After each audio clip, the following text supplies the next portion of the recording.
que a veces se presentan ahí.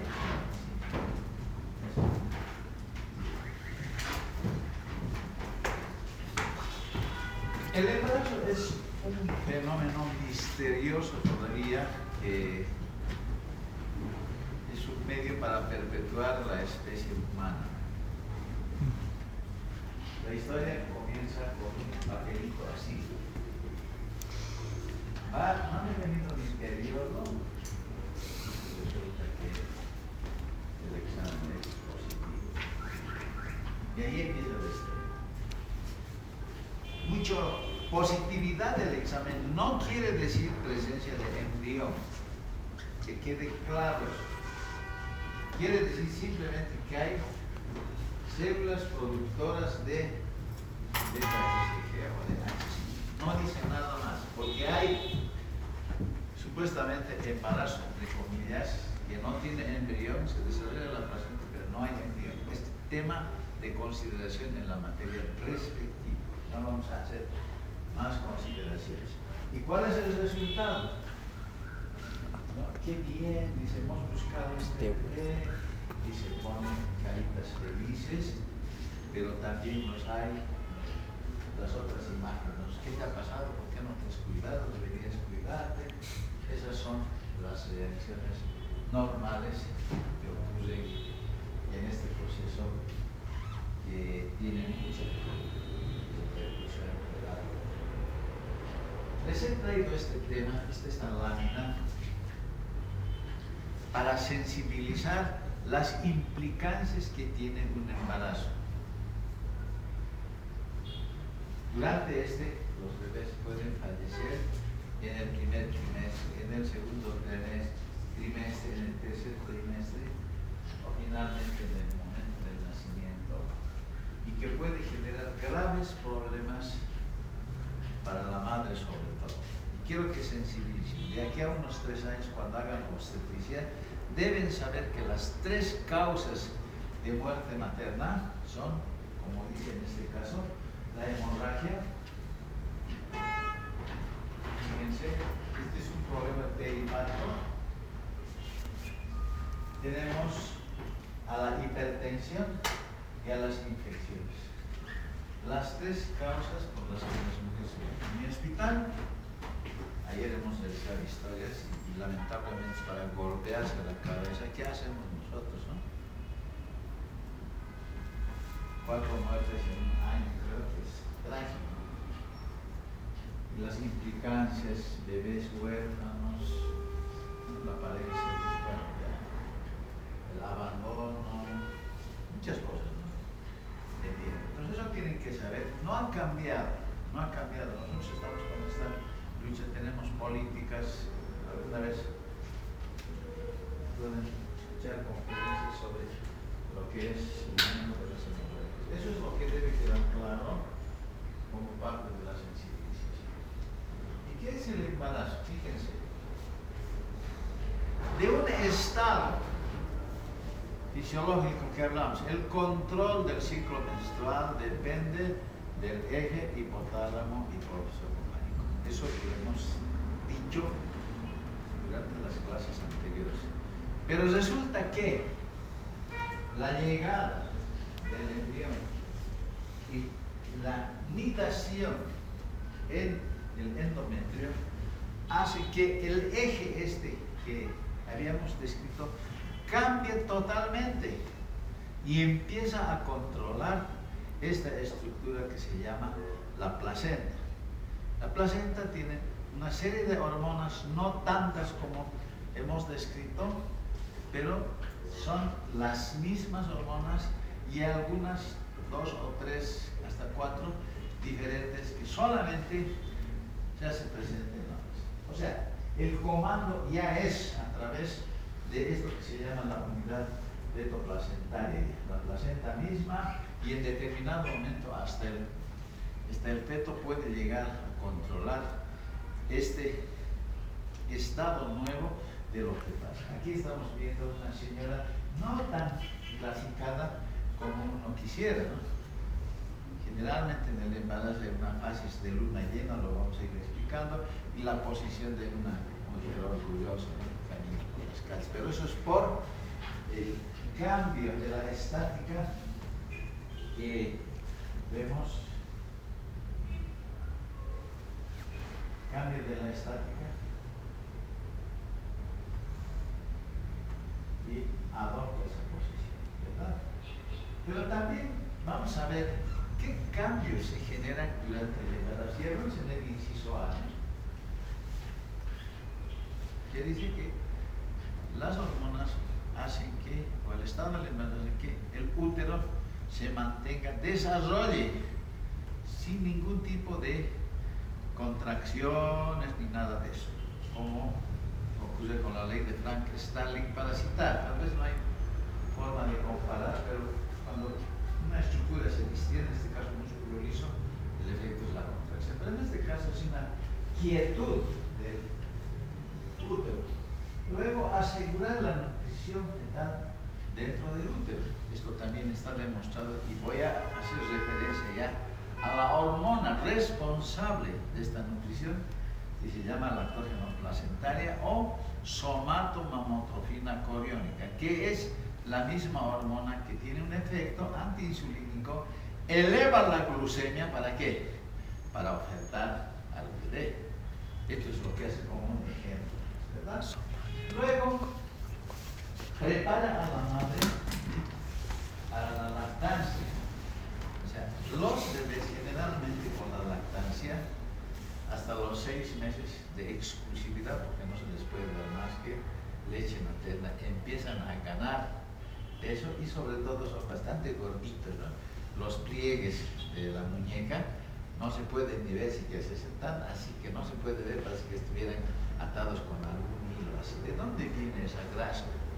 De la reserva que la madre hace para ofertar a su bebé. Justamente este tipo de hechos fisiológicos justifican la acción hormonal en la acumulación, en la distribución y en la reserva de la grasa para ofertarse al bebé. Y finalmente, aquí habla como un hecho aislados para el sexo masculino, importante en la producción de testosterona fetal. Y en realidad, y voy a ir repitiendo, y siempre pregunto estas cosas, que la HCG, que es una hormona de las primeras que aparece formadas por la placenta, tienen la acción de estimular a las células de Leydig para producir testosterona. A eso se refiere esta última parte que estamos viendo en esta gráfica. Así que, de entrada, eso es lo que ocurre con el embarazo. ¿Y qué pasa con la fecundación? No es nada más que el emparejamiento, la interacción de dos cromosomas distintos, que son de ambos progenitores, para generar un nuevo ser.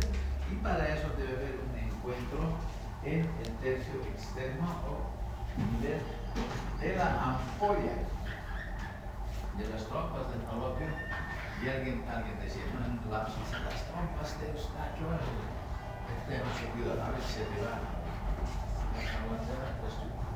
Entonces, los espermatozoides llegan a esta zona y el óvulo ya se presenta para formar el nuevo cigoto. El espermatozoide, como dice Gaito, voy a ir alternando la literatura en algunas cosas preferenciales para que podamos tener marcado el paso del signo en función del tiempo. Cuando se produce una eyaculación, el semen se acumula en el fondo de la vagina. Ya las propiedades las hemos analizado y en el transcurso de 5 a 10 minutos, primero por el movimiento de los espermatozoides, que tienen una velocidad de 1 hasta 5 milímetros por minuto, llegan hacia esta zona más o menos entre 5 a 10 minutos. Pero este desplazamiento no es de exclusividad de la propiedad del espermatozoide, sino que también efectos hormonales, sobre todo las prostaglandinas, una variedad de prostaglandinas y la oxitocina, generan movimientos antiperistálticos de lo que tiene como patrón normal esa musculatura uterina. Normalmente el útero se contrae del fondo hacia el cervix, con mayor intensidad en el fondo hacia el cervix y con mayor frecuencia. Esta propiedad se invierte. Lo que ocurre es hacer lo contrario en función a la acción de estas hormonas. Por eso es que este tiempo se justifica así. Imagínense haciendo números, difícil hacer que esto se cumpla, pero con esta ayuda sí llega. Una de las características llega aquí, produce la fecundación.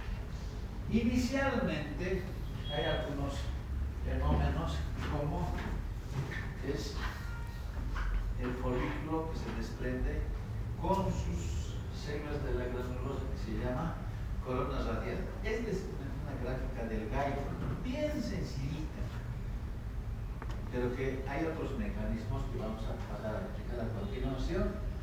El espermatozoide, con base en las enzimas que tiene, digiere esta unión de estas células para poder entrar en contacto y se produce la migración del espermatozoide, este óvulo, produciéndose la segunda división periódica, etc. Y se forman los dos pronúcleos, tanto el femenino como el masculino, y acá nuevamente empieza el misterio de la vida, o sea, la primera división mediática. Se entiende que hay una duplicación del material genético para ser distribuido. Esto de una manera muy sencilla. Sin embargo, ya las explicaciones posteriores hablan de algunos fenómenos más precisos, hechos más precisos. Si nosotros nos imaginamos, aquí está el óvulo y están rodeados de varias, hasta 1 millar, dice algún texto, de espermatozoides que logran llegar a esta zona, donde uno solo es el que va a franquear la membrana del ovocito para formar el núcleo posteriormente.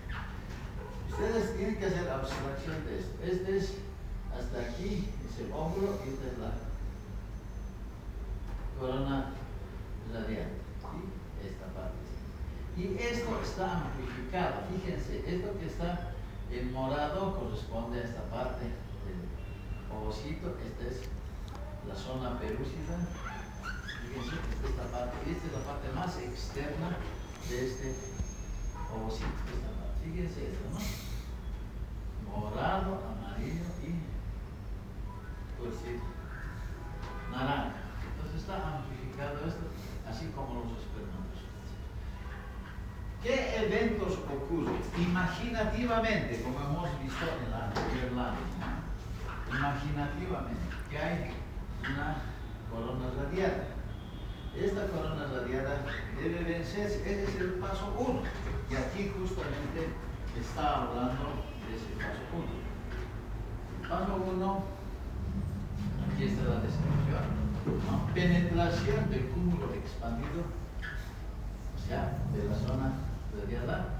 Entonces ingresa a través de una enzima, una hialuronidasa, porque acá estas células de la granulosa en su sustancia cementante tiene ácido hialurónico. En consecuencia, una enzima que tenga acción sobre estas moléculas va a digerir. Este es el primer paso y va rumbo hacia lo que es la zona pelúcida. Esto es lo que pasa. Y en el paso 2, en el paso 2 hay una serie de hasta 4 eventos que se producen. Primero, hay una fijación hacia receptores de la proteína ZP3, fíjense, aquí se está fijando para la zona pelúcida. Se fija, este es un primer paso, la fijación. El segundo paso es la liberación de enzimas digestivas para degradar, para hacer más permeable la zona pelúcida. En tercer momento, el tercer paso, nuevamente se fija a través de los receptores ZP2. Y de esta manera también hay una liberación enzimática específica que permite la permeabilidad del espermatozoide y llegar hasta la membrana celular del ovocito. Aquí hay un término que se llama la reacción acrosómica, que justamente habla de la liberación de estas enzimas para digerir aquí. Este es el segundo paso. El primer paso es la permeabilidad de la corona radiante. El segundo, tercer paso es la conjugación. Entonces, la unión, la fusión de la membrana del espermatozoide y del óvulo, que estamos hablando ya de este paso. Fíjense acá, nos está concluyendo justamente esto. Y un paso que no describen muchos autores es este paso, inicio de la cascada de transmisión de señales del calcio. En las reservas del calcio que existen en el ovocito, se van a liberar cantidades importantes del ion calcio, y como dice Verne, el calcio despierta hacia el ovocito para que cumpla ese segundo paso hasta llegar al folículo maduro. O sea, la segunda etapa de la división meiótica se va a producir gracias a la estimulación y muchos otros fenómenos más que no es de nuestro interés esta parte de la cascada. Fíjense los mediadores químicos, el trifosfatidorinositol, el diacilglicerol, etcétera, que van a hacer que cumpla esa segunda parte de, entre otras funciones que tiene este proceso. Finalmente, la parte 5, que garantice que la parte más externa de esta zona se van a liberar enzimas proteolíticas que van a salir hacia la parte de la zona pelúcida. ¿Para qué? Para desnaturalizar a las proteínas ZP3 y ZP2. Como estas proteínas que son el gancho, voy a decir, son el gancho para que el espermatozoide se una y libere enzimas, se desnaturalizan y este efecto se bloquea, evitando la poliespermia, o sea que no pueda ingresar otra célula más, otro espermatozoide. Entonces estas enzimas destruyen aquello y fíjense cómo el espermatozoide no puede fijarse.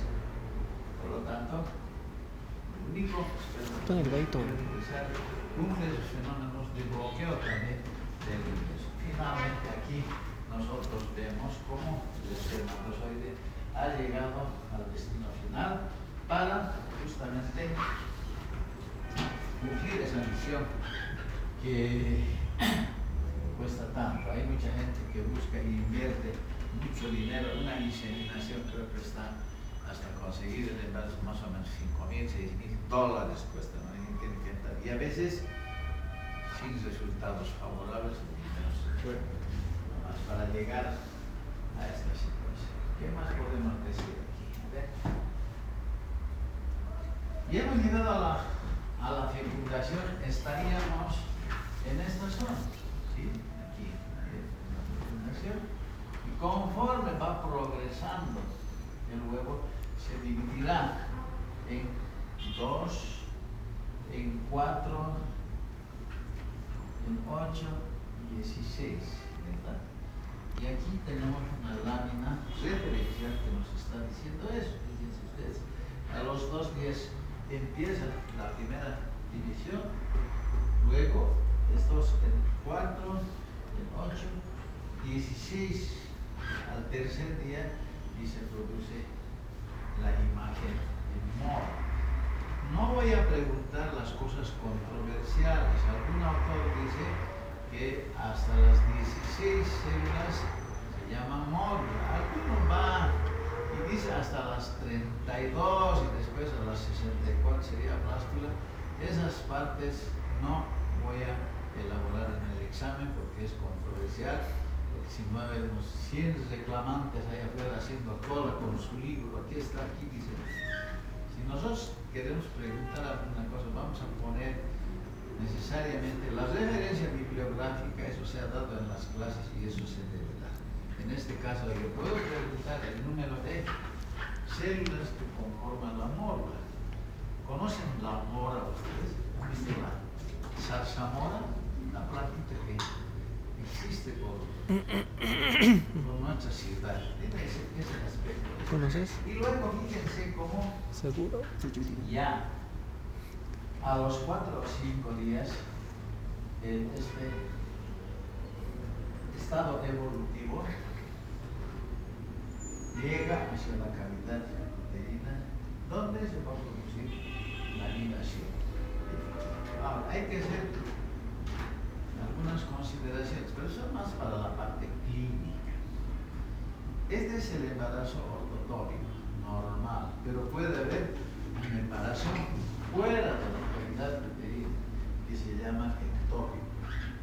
El embarazo ectópico puede estar en el mismo ovario, puede estar en la trompa, puede estar en el istmo, puede estar también en la parte baja de la cavidad uterina. Yo le tengo miedo cada vez que veo pacientes con embarazo y sangre, embarazos precoces, porque a veces terminan sin útero, porque sangra, es desesperante cuando sangra. Entonces no se imaginan la gravedad y a veces el corazón del médico late más que el corazón de la paciente. Es decir, que el susto ha crecido. ¿No? Pero es un embarazo ectópico, se llama cervical. Ahora, dentro de estos embarazos,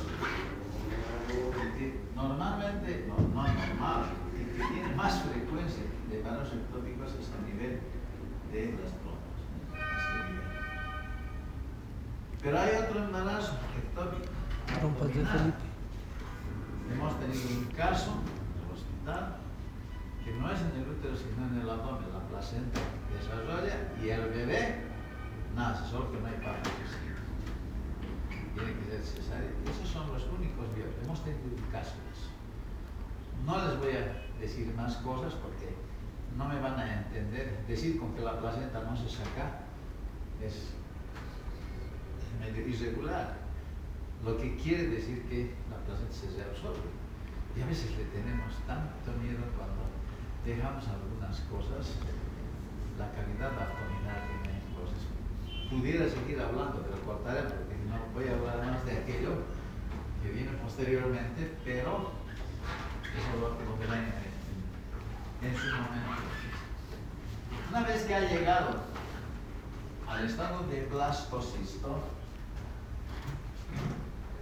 se va a implantar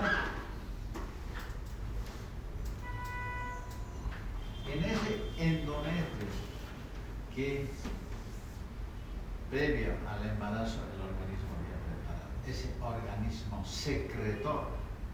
La fecundación se produce más o menos a los 2 días de haberse producido la ovulación, más o menos al día 16-17, y va rodando, voy a decir, a través del endosalpinx.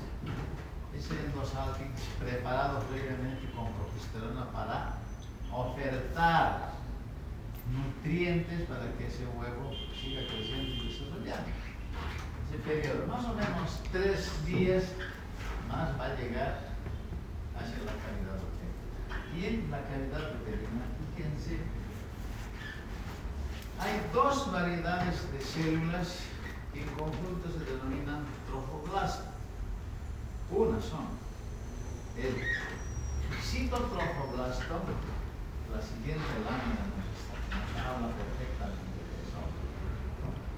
Aquí está el citotrofoblasto y el sincitiotrofoblasto. Se forman acá y van invadiendo hacia el endometrio preparado. Esta lámina, además de tener que mostrar el embarazo ectópico, habla de esta variedad de nutrición histiotrópica y de esta otra, la hemotrópica. La nutrición fisiológica, como dice acá, ocurre en el primer trimestre, o sea, hasta las 9-10 semanas. Primer trimestre sería 12 semanas, pero en el implícito habla de ese tiempo, donde en función de las células trofoblásticas empieza a intercambiar productos nutritivos y de desecho, dependiendo de la situación, para que este nuevo ser vaya desarrollando. En cambio, la nutrición hemotrófica es la llegada de los nutrientes a través de la circulación uteroplacentaria y acá en la placenta a través de las lagunas y de estas otras formaciones que va a ingresar al feto.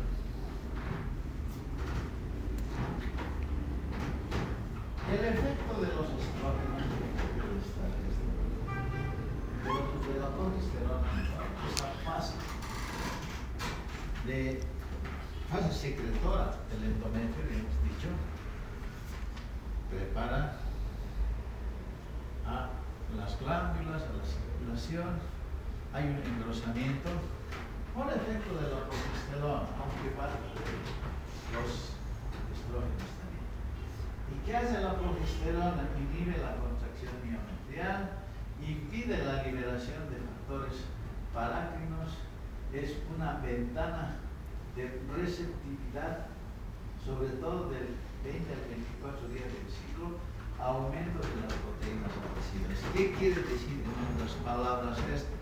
Quiere decir que el día 20 y el día 24 la progesterona tiene una máxima expresión. Mire cómo se sincronizan los eventos. Justo se traslada a través del endosalpinx, llega a la cavidad endometrial y en ese momento la mayor fertilización de ese endometrio. A eso se llama la ventana de receptividad en estos días. Y aumenta las proteínas adhesivas.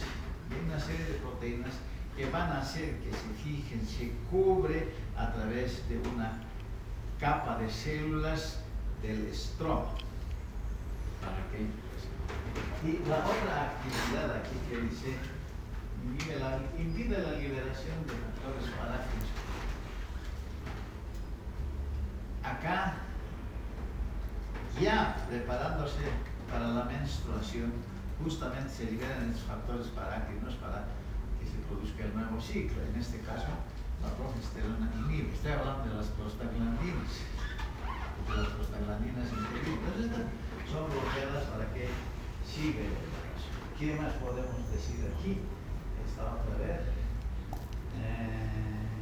Sí, creo que no tengo. Este concepto de la desigualización. He dicho que la progesterona preparaba el endometrio, glándulas tortuosas, vasos tortuosos, acumulación de glucógeno. Pero cuando hay embarazo, esto se potencializa. Esa potencialización se observa en las células del estroma. Esas células del estroma se hipertrofian. Aquí dice, hay una hipertrofia de las células del estroma, acumulación de lípidos, glucógeno, inhibe las metaloproteínas tisulares. Estas metaloproteínas tisulares justamente son estas que van a ir a destruir. Entonces, bloquea estas, no debían decir esto, que a veces se confunde, pero aquí está la literatura. ¿Para qué? Para que se oferte, para que crezca más la futura placenta. Escuchen bien esto. Cuando nosotros tenemos una paciente con sangrado y no sabemos si está embarazada, pedimos, a veces se hace una biopsia, hay que hacer un raspado, se manda al laboratorio y habla de reacción desigual. Lo que vemos en las clases, ¿no? ¿Qué es la reacción desigual? Y no sabemos qué es, ¿no? Entonces es la hiperplasia de las células del estroma que durante un ciclo menstrual normal no se hace presente. Cuidado con las preguntas del examen. Estoy marcando. La desigualización solamente se produce cuando hay embarazo, un desarrollo del embarazo en los primeros estadios del embarazo. Eso debe quedar bastante claro. Y bueno, seguimos con esta parte. En realidad son pasos sucesivos. Esto me sirve simplemente para decir las células del sincito y tromboblasto y de las citoplazmoblastos. Aquí tengo un apoyo de lo que son las acciones de estas células del citotromboblasto, que son las células basales, voy a decir, que se van a originar en el polo embrionario. Ese polo embrionario va a estar en contacto con el endometrio y estas células se desarrollan. En este caso, las células del citotromboblasto, que son estas, tienen la capacidad proliferativa y aporte celular. Alimentan al citotromboblasto para que vaya creciendo más y tenga las propiedades que decimos acá. Una propiedad adhesiva en función de proteínas que tienen esta característica, la invasiva y producción hormonal. Aquí le falta la producción hormonal. Ya para entrar ya en materia hablar del embarazo mismo, la primera hormona que produce la placenta o la reacción tromboblástica es la gonadotrofina coriónica. Esta hormona se puede identificar en sangre a las 24 horas de la implantación del blastocisto. ¿Se dan cuenta? O sea, antes de la pérdida del sangrado menstrual. Porque, ¿qué es lo que habitualmente ocurre con una paciente? Ay, ¿sabe, doctor? Se me ha perdido mi periodo. El problema del diagnóstico es cuando se pierde. Pero en este caso, se pueden detectar estos niveles bajos, por supuesto, de gonadotrofina coriónica. Esta es la primera hormona. Estas células del sincitio tromboblástico, es igual que el tejido muscular sincitio, tienen, algunos dicen que tienen membranas muy finas sin sitio, no tienen lugar sin sitio, que hacen que produzca estas hormonas. Y no solamente es la gonadotrofina coriónica, sino también es responsable de muchas hormonas que la placenta va a ir ofertando a lo largo de este proceso de desarrollo. Esto ya lo hemos dicho, ya hemos repasado. ¿Y qué es lo que pasa con estos hechos sucesivos bien explicados? Como nosotros tenemos bien sincronizado nuestro sistema administrativo. Llegamos a las 8 de la mañana, el ambiente está preparado para esto, o sea, todo. Imagínense que la facultad cerrada, no hay nadie acá, o sea, todo con pérdida de esta posición. En un periodo de no gestante, en la fase secretora, el cuerpo lúteo va a producir estrógenos y progesterona, sobre todo, que van a ir al endometrio para que convierta en un endometrio secretor. Se produce la fecundación y la HCG, que produce ya las células sincito tromboblásticas, produce HCG, y la HCG va a estimular al cuerpo amarillo para continuar en la formación de estrógenos y progesteronas.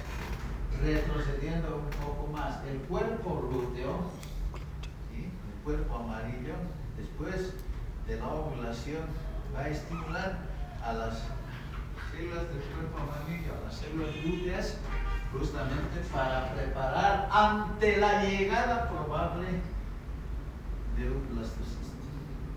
El blastocisto produce el HCG y cumple la misma función que la LH.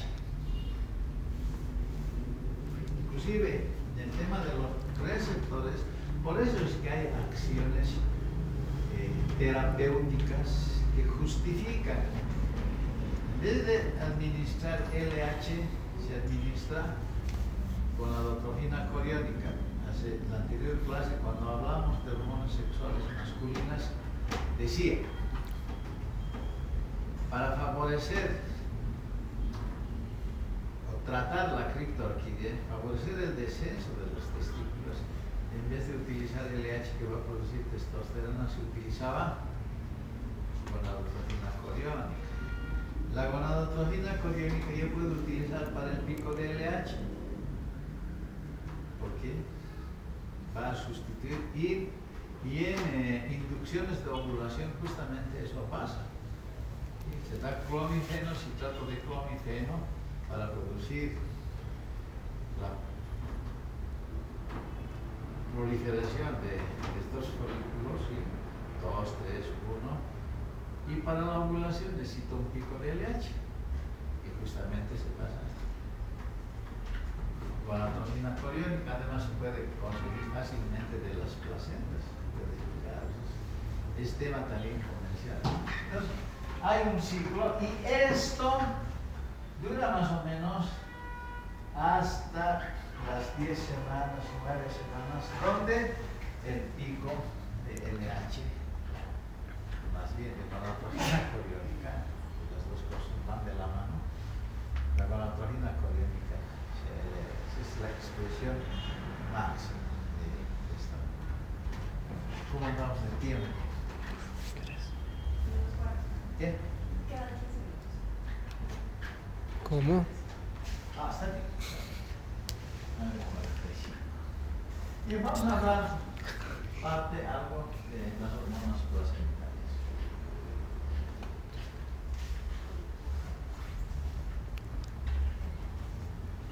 Hablamos de la nutrición hemotrópica, que es lo mismo. ¿Y quién es la responsable? Es la placenta.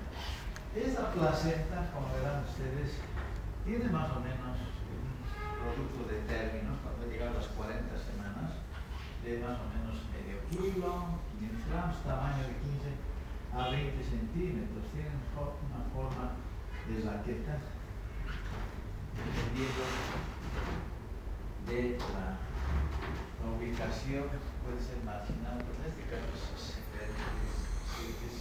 excéntrica. Tiene un flujo sanguíneo, en realidad no la placenta, sino el útero que va a llegar hacia la placenta. Pero se entiende que debe llegar a la placenta ese volumen de sangre. Jóvenes, es importante saber este flujo, porque cuando hay una hemorragia, en un minuto se pierden 700. En 2 minutos que sangre, prácticamente se va a ir un quinto de lo que es el gasto cardíaco. Y ya estamos temblando porque pasa. El vidriero maneja vidrio y hay el riesgo de que se resbala, se cae. Todas las profesiones, un chofer. ¿Cómo te dice el más? Ya me he volcado, me he plantado. Todo le ha pasado. ¿A vos te ha pasado alguna vez? Nunca. ¿Por qué? Porque ni siquiera te has subido al auto. Pero a nosotros nos pasa por todo, a veces por cosas. Y a veces entre los internos, cuando yo era estudiante de internado, todos queríamos estar bien. El paciente grave se le ha muerto. El primer momento, ¿qué has hecho? Como si fuera el culpable, cuando en realidad es el médico de plan, se siente mal, ¿no? Se siente que no ha hecho algo que debería ser, pues hay mea culpa en cualquier momento. Y más si tú estás en la punta de lanza, cuando ya eres el último hombre, tú tienes que resolver eso. Para eso estás.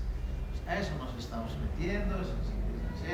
Si pueden asistir a un hospital, siempre puede ser propaganda, pero creo que soy malo para hacer propaganda, no tengo muchos seguidores. Pero bueno, eso es lo que pasa. El flujo sanguíneo. No hay una cara fetal. La cara fetal es donde se ve la implantación y la cara materna se llaman cotiledones. Los cotiledones se pegan al útero y es el ejercicio resultado de la sangre. Estas son las características de la placenta de este producto. ¿Y cuáles son las funciones fundamentales de la placenta? O sea, el feto es un ser y nosotros como personas, ¿qué hacemos? Captamos oxígeno, eliminamos CO2, consumimos alimentos, se absorbe. Exactamente todo eso ocurre, pero bajo condiciones restringidas, porque es una situación muy particular. Intercambio de gases, oxígeno, dióxido de carbono, tengo algunas láminas por ahí. Los procesos estos se realizan por simple difusión. Esto quiere decir que son dependientes de presión. Mayor presión de oxígeno, mayor difusión hacia el producto, a la inversa con el CO2. Para decir estos dos gases, intercambio de elementos nutritivos, electrolitos, aminoácidos, lípidos, carbohidratos, vitaminas, sodio, o sea, todos los componentes para un crecimiento adecuado. Transmisión de anticuerpos maternos, que tiene que estar protegido ese bebé, como las inmunoglobulinas y la producción de hormonas como la progesterona, la gonadotropina coriónica humana y lactógeno placentaria. Esa postura no es del todo real. Hay otras hormonas como la ACTH placentaria que van a inducir a la síntesis de cortisol que se explicará en su momento. Entonces todos los aspectos vivos van a ir por esta vía. Volvemos a decir, ¿no? Estamos repitiendo, difusiones placentarias, difusión de gases. ¿No? Esto es muy interesante, la difusión de gases. Parece ver. ¿A qué hora estudiar?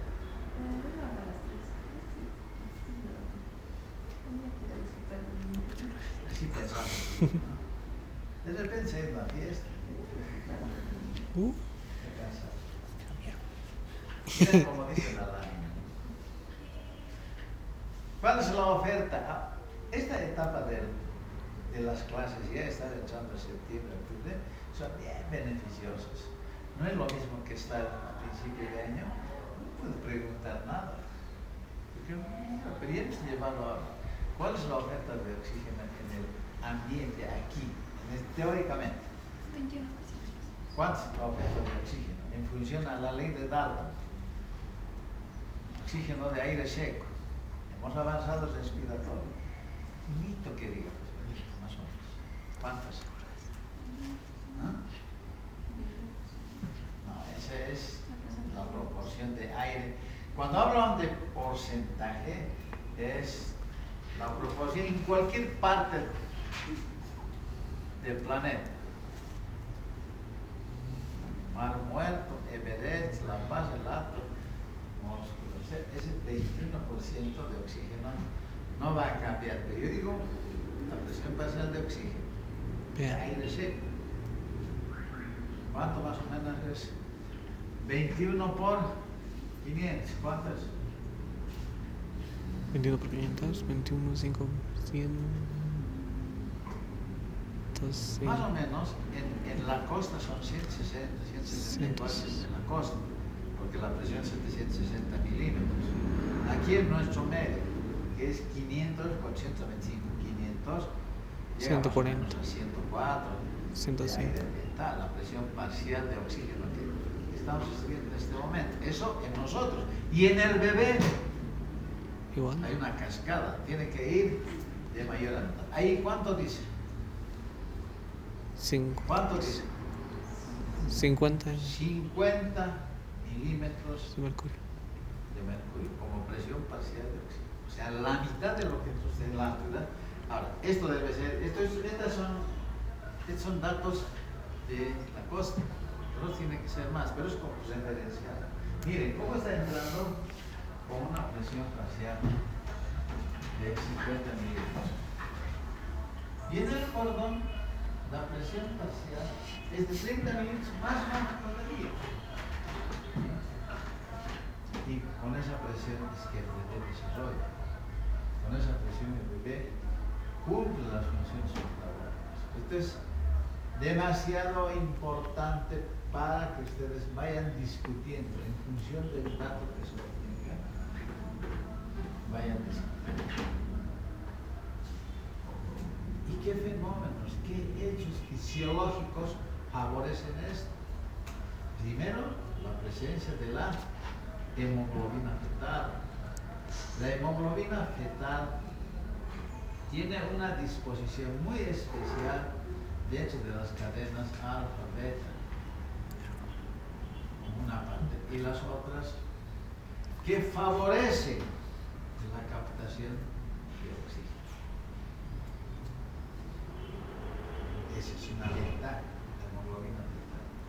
Pero también está el otro dato que dice que aumenta el 50% más que en la madre. Tiene más hemoglobina. Si tiene más hemoglobina, tendrá más transportadores para trasladar oxígeno. Y la otra propiedad, que se desvía la curva hacia la derecha. Hacia la izquierda. Hacia la izquierda. Esta es la hemoglobina fetal. De la madre es esta, y se desvía, por lo tanto, frente a una presión, ¿no? A una presión de 27 que está aquí, de la madre se oxigenaba 45, pero con la hemoglobina fetal se oxigena más eso. Por esta desviación de la curva de disociación de la hemoglobina hacia la izquierda. Eso es importante a ver identificar. El de la izquierda, la foto de la izquierda, cuando vemos así, es el de la derecha. Eso tiene que estar muy bien consensuado. ¿Cuál es derecho, cuál es izquierda cuando tú estás viendo una foto? Todo el libro muchas veces no te va a hacer esa aclaración. Pues la curva se desvía hacia la izquierda y en esas condiciones está. Nada. Bueno, para cerrar esta parte, terminamos esta parte, mañana vamos a continuar. Pero quiero hacerles una pregunta, a ver cómo va. ¿Qué función cumple la insulina en células insulinodependientes? Es la clase de ayer. ¿Qué hace a nivel de la membrana celular? Bueno, para que escuchen.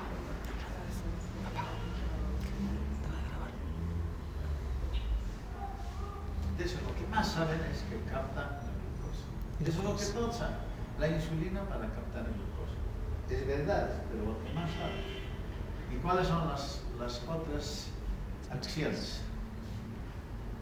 En la membrana celular de las células insulinodependientes. Porque hay otras no insulinodependientes, donde la glucosa no necesita insulina. Que es importantísimo lo que estoy diciendo. A ver, la clase de ayer. ¿Qué es? 4 cosas. En la membrana celular, ¿no? Primero, favorece la entrada de glucosa, obvio, ¿no? Segundo, favorece la entrada de aminoácidos para la nutrición y ahí viene su efecto anabólico. Tercero, favorece la entrada de fosfatos. No tiene mucha importancia, en algún momento sí se busca, ¿verdad? Y lo más importante es que favorece la permeabilidad hacia los iones de potasio. Si ustedes aprenden estas 3 cosas, por lo menos olvídense de 2, ya 3 aprenden, ¿no? Permeabilidad a los aminoácidos de la glucosa y potasio. Porque el potasio, y ese es el tema, nos golpeamos a veces, por eso es que la próxima semana vamos a hacer de los electrolitos y vamos a ver la ecuación de Nernst y cómo las concentraciones de potasio van a cambiar totalmente la polaridad de las células. Y puedes cometer tragedias, como también puedes salvar vidas, pero conociendo esto. Entonces, 4 cosas. Cerramos la clase, nos vemos.